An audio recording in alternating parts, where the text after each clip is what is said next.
Coulomb law को हम पढ़ते हैं। देखो हमने इसलिए पिछले वीडियो में कूलम के बारे में पढ़ा था कि जो ए फोर्स जो होता है दो पॉइंट चार्ज के बीच का मैग्नीट्यूड होता है जिसकी वैल्यू होती है के ब्रेस में Q1 Q2 divided by are square, जहाँ पर ये प्रोपोर्शनल Q1 Q2 के यानी दोनों चार्जों के प्रोडक्ट के और इन्वर्सली प्रोपोर्शनल होता है किसके, उन दोनों के डिस्टेंस के।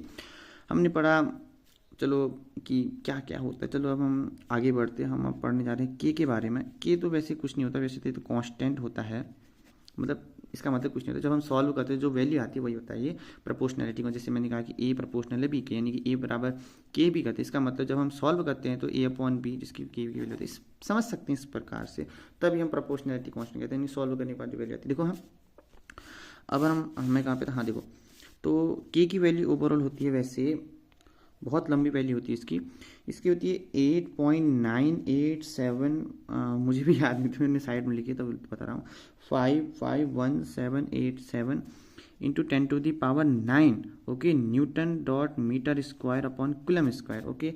और राउंड फिगर करते तो बन जाएगा 8988 into 10⁻⁹ newton metre square upon coulomb square okay. ये ओवरऑल वैसे होता है। और अगर हम थोड़ा सा और आगे बढ़ते हैं तो हमें के की ओवरऑल एक्चुअल हमें पता चलता है क्या है। ये होता है वैसे 4πε0 के की वैसे ओवरऑल वैल्यू होती है, जहाँ पर ये जो ई का साइन दिख रहा है ये होता है एप्सिलन नॉट ओके, या कह सकते हैं एप्सिलन जीरो, मतलब ये ई तो एप्सिलन होता है, बाकी इसको जीरो हम इसलिए कह रहे हैं।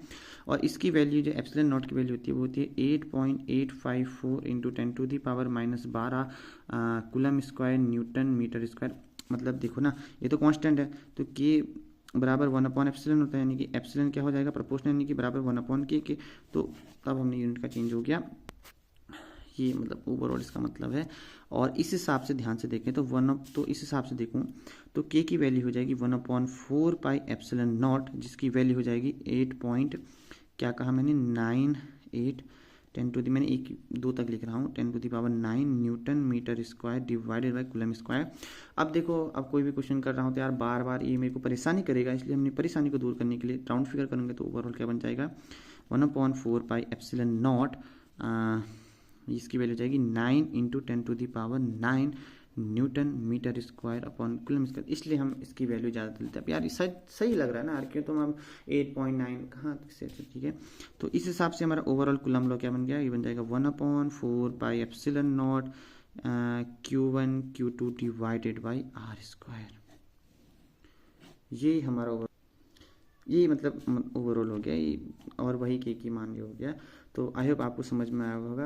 अब हम अगली वीडियो में पढ़ेंगे थोड़ा बहुत और चीज़ों पे हम क्वेश्चन जो करेंगे, इलेक्ट्रिक फील्ड को पढ़ेंगे। मिलते हैं आपको अगली वीडियो, तब तक के लिए बाय बाय।